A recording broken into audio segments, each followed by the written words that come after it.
Welcome back, my name is Dak, and today at the brew tank we are racking the Concord Pyment. Let's get started. Okay, so our supplies today is our siphoning king, some fresh star sands, tongs, an empty sterile 1-gallon carboy, a stool or something to elevate your carboy, your original mead, 3-piece airlock, and 6.5 stopper. Also, if you want to take a gravity reading, you'll also need a hydrometer, graduated cylinder, and either a wine thief or a large baster. As always, we start off by sanitizing our workspace.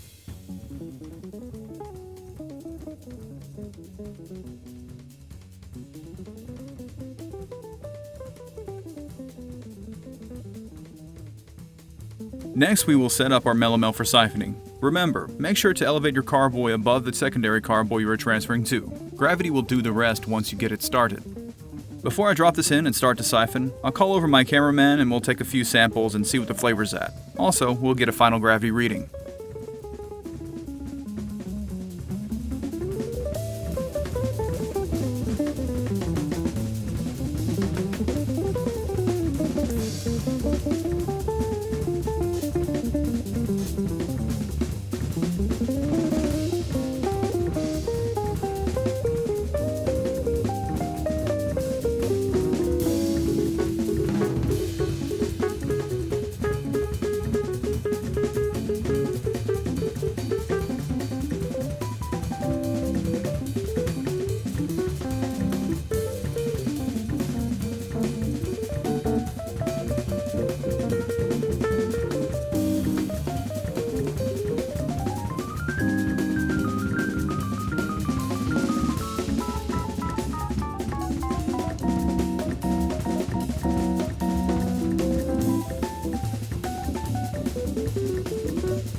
Yeah, this one did come out pretty sweet.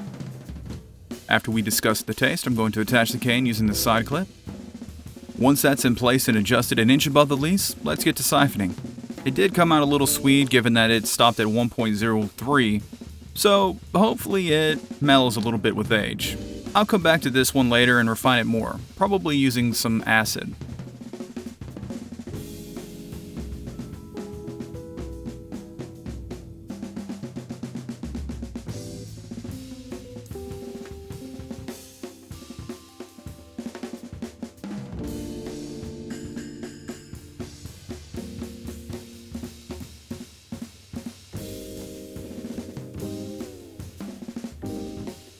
Well, that's all for today. This will end up staying in here for just a few days to clear fermenting before I go ahead and bottle. Thanks for joining me for some siphoning, and I hope some of you out there give this Pyment recipe a try. Hit me with a like and subscribe if you want to see more, and I hope to hear you try out your own Pyment in the comments section below. Happy brewing! Cheers!